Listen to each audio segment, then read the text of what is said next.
konnichiwa.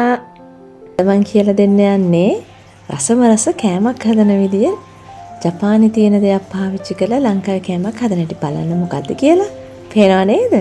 මේ තමයි ලංකාවේ ලුණු දෙහි. අද අපි ලුණු දෙහි හදන්නේ ජපානයේ තියෙන දෙහි වර්ගයකින්.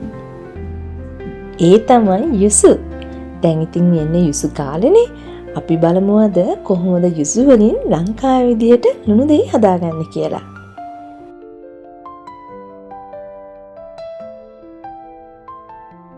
මුලින්ම අපි හොඳින් යුසු ටික හොදගමු. මෙන්න මේ විදියට හොඳින් හොදගෙන ඊට පස්සේ අපි හදාගත්ත යුසු ටික පොඩි තුවායක් වගේ ඉදි කෑල්ලක් උඩට දාලා හොඳින් තෙතමාතු කරගන්න ඕනේ. මෙන්න මේ විදියට තමයි තෙතමාතු කරගන්නේ. මම අද පාවිච්චි කරන්නේ අපේ වත්තෙන් මම කඩාගත්ත යුසු. අද මම යුසු ගෙඩි 26කින් තමයි ලුණු දෙහි එක හදන්නේ. මෙන්න මේ විදියට අපි ගෙඩියෙන් ගෙඩිය හොඳින් පිහද ගන්න ඕනේ වතුර නැති වෙන විදිහ. මේ තියෙන්නේ අපි හොඳින් හොදලා පිහදගත්ත යුසු ටික. අපි බලමු කොහොමද ලුණු දෙහි හදන්නේ කියලා. මෙන්න මේ විදිහට යුසු ගෙඩිය අරගෙන නැට්ට තියෙන පැත්ත යට හරියට තියලා අපි මේක හතරකට කපා ගන්නවා. කියන්නේ පළු හතරකට අපි මේක කපා ගන්න ඕනේ.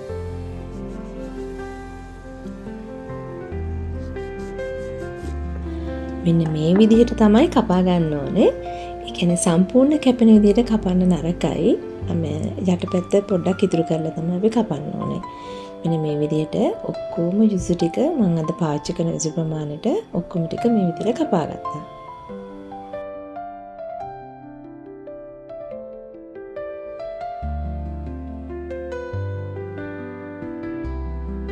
අපි බලමු කපාගත්ත යුසු ටිකට කොහොමද ලුණු දාන්නේ කියලා. මෙන්න මේ විදිහට තමයි ලුණු පුරවන්න ඕනේ. මම සාමාන්‍යයෙන් පාවිච්චි කරන ලුණු තමයි මේ ගත්තේ ජපානයේ.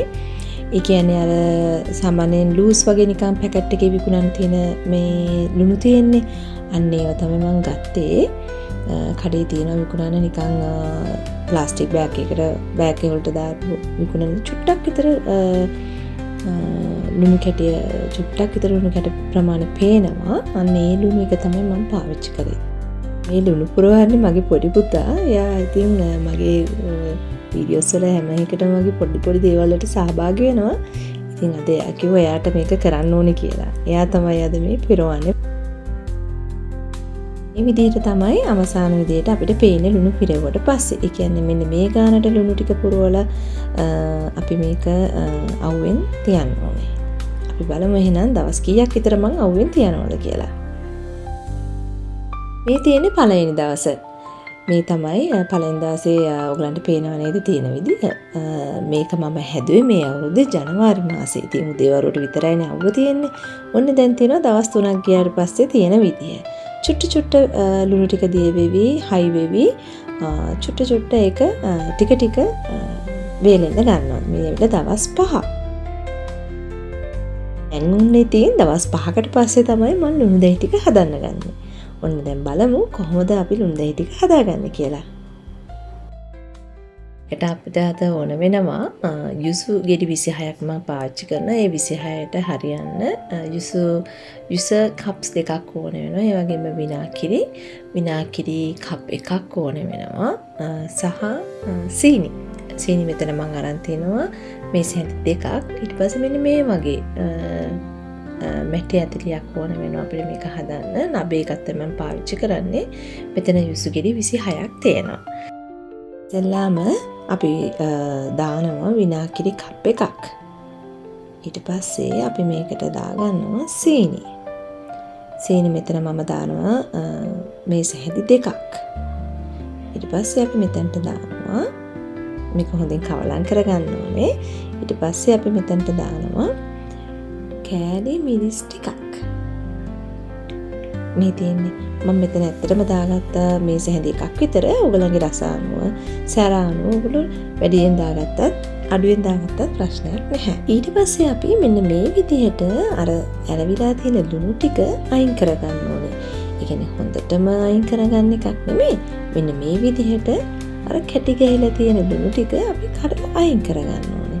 නැත්තම් ගොඩාක් ලුණු රස දැනෙනවනේ. ඒ හින්දා අපි සාමාන්‍යයෙන් පේනවා නේද? ඔය මම මැද හයි වෙලා තියෙන ඒ කුට්ටිය එහෙම් පිටින්ම අයින් කරනවා. අන්න ඒ වගේ ඔයගොල්ලොත් හිමීට වැඩිපුර තියෙන ලුණු ටික අයින් කරගන්න. දැන් ඔන්න ඉතින් අපි ලුණු ටික ඔක්කොම අයින් කරලා ඉවරයිනේ. දැන් බලමු කොහොමද අපි මේ ටික ලස්සනට පිළිවෙලට තියන්නේ කියලා. මෙන්න මේ විදිහට වටේට ලස්සනට දෙහි ටික අවර ගන්න.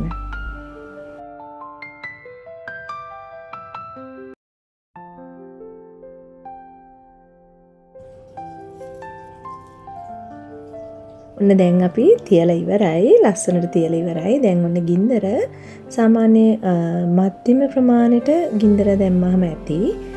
මද රස්නෙන් තමයි අපි දැන් ඔන්න මේ ටික රත් කරන්න ඕනේ. මෙන්න මේ විදිහට යාන්තමින් උතුරගෙන එනකොට අපි මේක පියනින් වහගන්න ඕනේ. මේ වගේ උතුරගෙන එනකොට අපි මේක චුට්ටක් විතර මේ අඩිය අල්ලන්න පුළුවන් නිසා පොඩ්ඩක් වලද මේ හොල්ලන්න ඕනේ. මෙන්න මේ විදිහට පොඩ්ඩක් විතර මෙන්න මේ විදිහට හොල්ලලා අපි නැවත මේක පියනින් වහලා තියමු. බලන්න දැන් මේක හොඳටම තැම්බිලා වගේ පේනවා අපිට. ඉතින් අපි මේ වෙලාවේ මේකට දාගන්න ඕනේ කලින් අපි මිරික ගත්ත යුස ටික. ඒ කියන්නේ කප්ස් දෙකක් අපි තියාගත්තනේ. ඒක දාලා මෙන්න මේ විදිහට චුට්ටක් ආයේ මේක හොල්ලලා අපි මේක මේ ආයේ පියනින් වහලා තියාගන්න ඕනේ.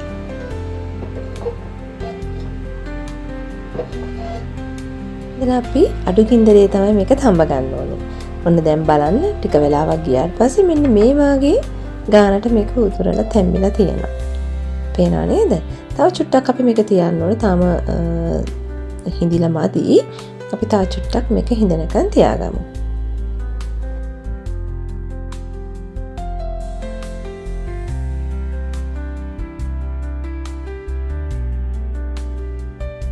පේනවා නේද? මෙන්න මේ ගානට මේක හිඳිලා තියෙන්නේ. ඉතින් මේ ගාන තමයි හොඳම ගාන. අපි දැන් ලිප ඕෆ් කරලා පොඩ්ඩක් මේක හොඳින් කවලම් කරගන්න ඕනේ. භාජනයේ රස්නෙට ටික වෙලාවක් මේක මේ විදිහට උතුරලා තියෙනවා. ඊට පස්සේ අපිට අවශ්‍ය ප්‍රමාණයට ඒක නිකම්ම හිඳිලා යනවා. ඉතින් මේ පේනව නේද? මම මේ විදිහට මේ පොඩ්ඩක් මේක හොඳට මික්ස් කරනවා. ඊපස්සේ ඉතින් මම මේක පොඩ්ඩක් වහලා තියලා පහුවෙන්දට තමයි බැලුවේ. ඔන්න දැන් බලමු පහුවෙන්ද මම මේක බලනකොට කොහොමද තිබුණේ කියලා.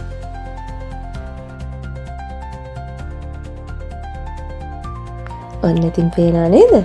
යුස ලුණු දෙහි. මෙන්න මේ විදිහට තමයි මම ලුණු දෙහි ටික හදාගත්තේ. දැන් ඉතින් අපි මේක බෝතල් වලට අහව ගන්න ඕනේ. ඉතින් මම බෝතලේ ඔයගොල්ලෝ හැමෝම දන්නවනේ. වතුරට දාලා ඒක තම්බලා ඒක වේරුණාට පස්සේ තමයි මම බෝතලේට මේ දෙහි ටික අහුරගත්තේ. ඉතින් අපි මේ විදිහට ලස්සනට බෝතලේට අහුරගෙන වෙලාවට කෑමට ගන්න. ඉතින් එහෙනම් ඔයගොල්ලොත් මේක හදලා බලලා මටත් විස්තර කියන්න රසයිද නැද්ද කියලා. මම හිතනවා ලංකාවේ දෙහි වලට වැඩිය චුට්ටක් විතර රස වැඩි කියලා. මොකද යුසු සුවඳත් එක්ක බලන්නකෝ හදලා මටත් කියන්න.